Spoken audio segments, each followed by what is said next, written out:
after we harvest the grapes, which we do around here in Barrie, around the 6th of September, a little before, a little after, depending on the grapes variety, we pull all the grapes off of the stems and then put them on in the pot on the stove to cook down. And all they have to do really is to pop open. They come to a boil for just a minute. No water added, and be very careful not to overcook them, because once they start to cook, then they'll start to really blow up like this and flow over the stove and burn on the bottom of your pot, etc. So anyway, that process has been completed here, and now we're in the Foley food mill stage.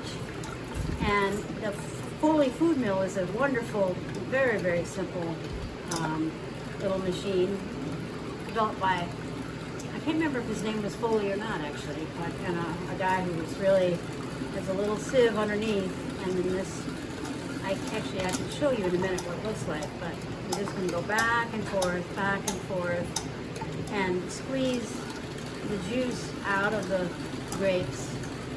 And what we have left at the end is the pulp, which would be the skin mostly, and some of the skin. I think some of it goes through the sieve, and all the seeds.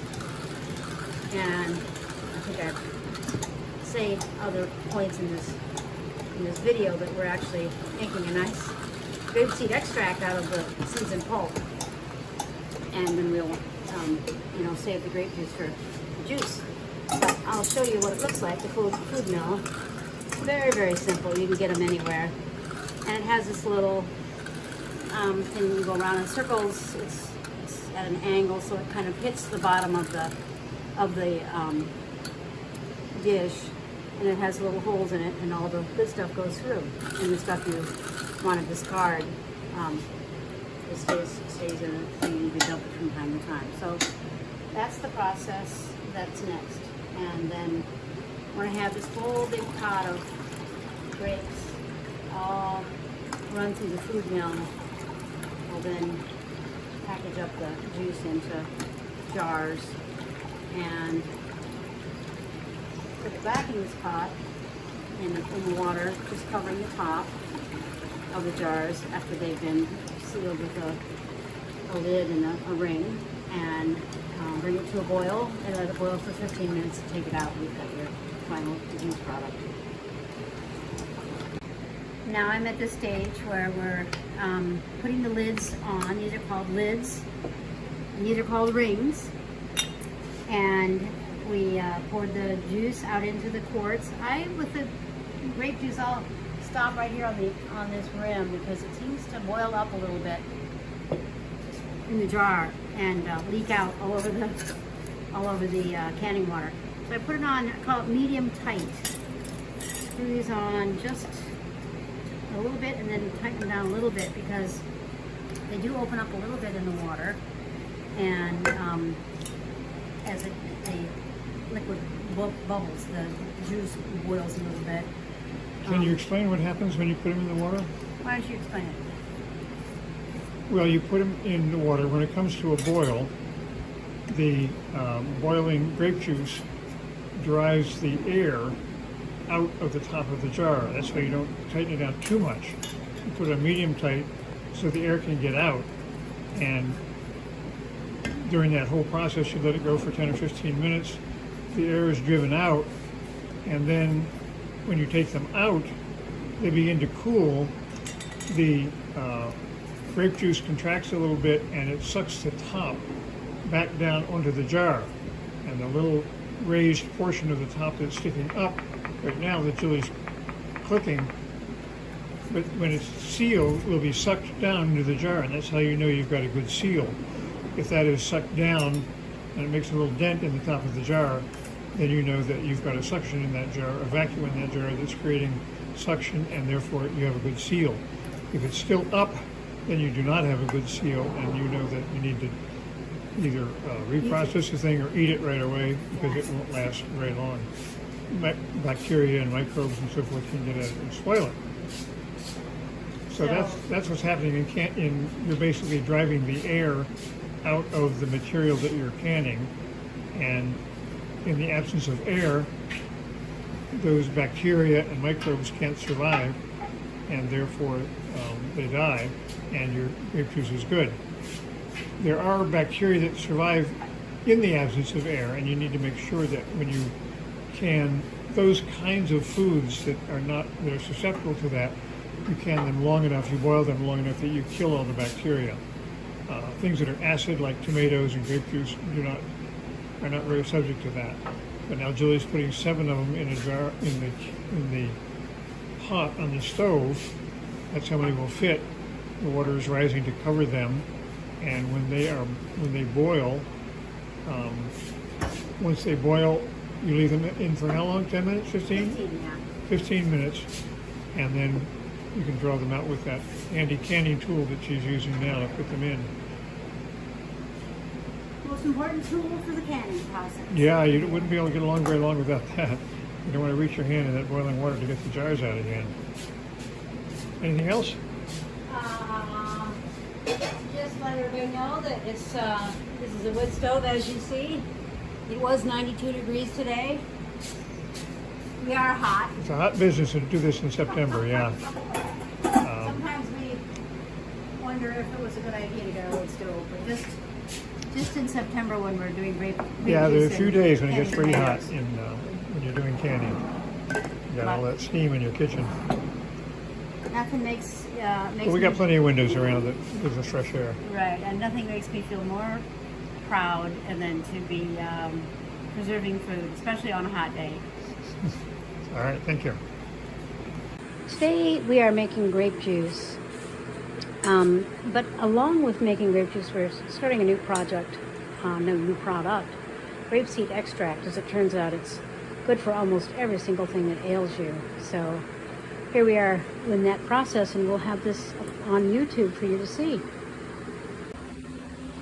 Here we have the grape juice in the pot. I use a nice flat bottom pot on our wood stove. It's better for me than the traditional canning pots you'll see with the racks in them. And covered with water, and then it's gonna come to a boil. And then we boil it for 15 more minutes, and then we'll take them out. And they will seal automatically. We can take off those rings. So we are now laid out all of that slurry, basically the skin and the seeds, on these nice silicone sheets that go on these trays that go into the Excalibur food dryer. And I'm going to go show you where we put them. This is a great tool to have. We bought our first one and kept it for about 25 years, and it finally fell apart. And now we're working on our second one, probably about 15 years old. But it's a great way to preserve a lot of food in a wonderful way. So I found with the last batch of these that it took me 2 days on the highest heat, which is I think about 160 degrees. I'm gonna spread these out a little bit here. Last time I had them both on the bottom, and so they get a little more air circulation. Took about 2 days to get them dry enough that I felt that I could then, I ran them through the food processor to get most of the chunkiness out of it, and then now we're in that process where Jack's using the coffee grinder and a sieve to make sure that it's really nice and well ground, so it absorbs well in your body when you mix it in your juice.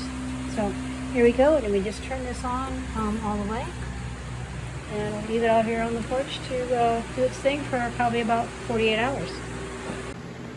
So everybody knows how good grape juice is for you. It's got a lot of resveratrol in it, which is really good for your heart health and generally for your circulation and a lot of other good things. But this grape juice, as you can see, is very, very thick. We harvested about 3/4, two 5-gallon pails, about 3/4 of it each.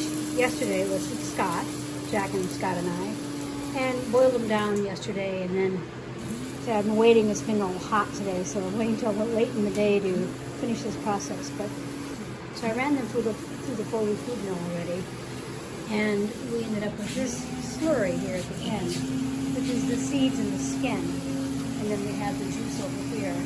So in the past, we've just given that seeds and skin to the chickens and figured that they would be nice and healthy, but decided this year that we really wanted to make a nice product, and just happened to look up grape seed extract, and I had remembered that it was really good for you.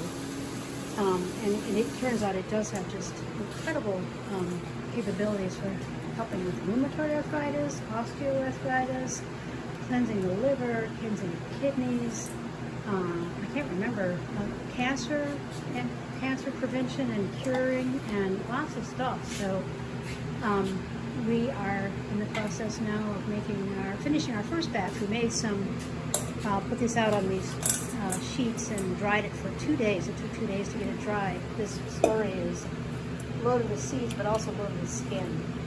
And right now, we ground this up in our food processor, but it didn't quite get the seeds ground up. You can see there's still a lot of seed there. The powder probably was more the skin part. So Jack's just going through and making sure that it's really a good fine powder. And then we did some calculations last night. 300 to 800 milligrams of grapeseed extract is what you'll usually find in a grapeseed extract capsule, that they give for as a vitamin or as a supplemental support. So we figured that a quarter teaspoon, I had a lot of figuring this out, that a quarter teaspoon of this stuff is about 1,000 milligrams. And so we started this morning taking a quarter teaspoon each, and hopefully we're going to be super healthy by the time we're done with this.